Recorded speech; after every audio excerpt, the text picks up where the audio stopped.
Aubrey Adams. I'm here in Boise, Idaho with Lynn Riemer from Act on Drugs, which is a nonprofit that you run. Can you tell us a little bit about Act on Drugs and what you do for kids in schools? Act on Drugs is a nonprofit that receives funding from foundations in Colorado, specifically go in schools and talk to kids. It's not your DARE training, it's factual and scientific, and it's all about consequences and making good decisions. We don't tell them not to do drugs, we give them the hazards and science around drugs and let them make their own decisions. And some people refer to you as the Mad Chemist. They do, because I have a degree in chemistry, biology, and psych, and I've done everything from autopsies to Xeroxing. As a forensic chemist with DEA, I was the chemist criminalist with the North Metro Task Force, and I'm a recognized expert regarding meth manufacturing throughout Colorado. However, the kids in the schools call me the drug lady. Okay, and you're here in Boise, Idaho to view the documentary Chronic State, which talks about the consequences of legalized marijuana. What is your view of marijuana? Yes. Well, obviously I voted against it because anyone that would have read the law before they voted would know we were legalizing a drug without any laws around it. So we let the genie out of the box, and now we're trying, to get it back in. And so, I can honestly say, being in the schools every day, all day, for the last 10 years, that absolutely nothing good has come from the legalization of marijuana. And you were saying marijuana is the number one problem in all levels of our school in Colorado? It's problems in elementary schools, middle schools, and high schools throughout the state of Colorado. It is across the board. It doesn't matter where you are. And you sometimes have kids come to you and say, I was smoking a dab or something, I've never been the same since. Correct. I have kids ask me all kinds of questions because the first thing I tell them is I'm not here to judge you. I'm giving you facts. You make the decisions. So I have kids come up and say, oh my God, everything that you talked about the brain, I did not know that could happen to me, but I see all the effects you've talked about. Or they see it in a family member, a friend, or a loved one. I have kids come up and say, I'm addicted. I don't know what to do. I want to have a good future. How can you help me?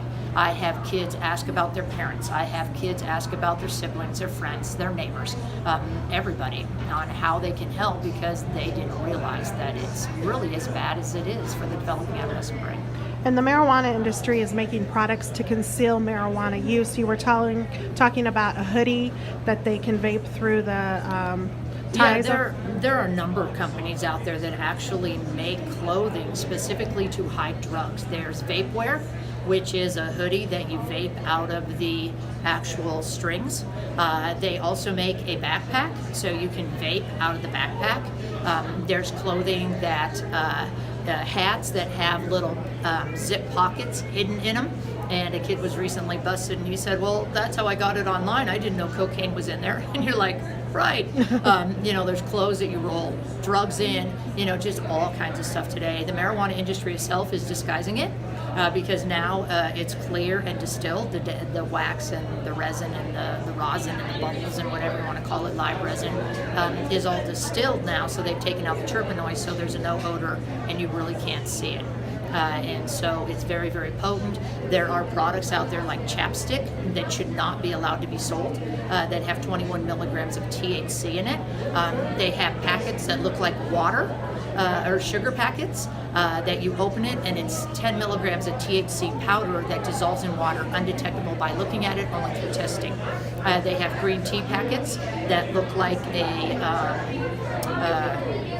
Crystal Light stick, and it's actually the tea bag, and you put it in hot water and stir it, and it has a lot of little perforations, and it makes tea with THC in it. So there's a lot of products out there that they're still trying to disguise so that people don't know about it. Businesses, schools, parents.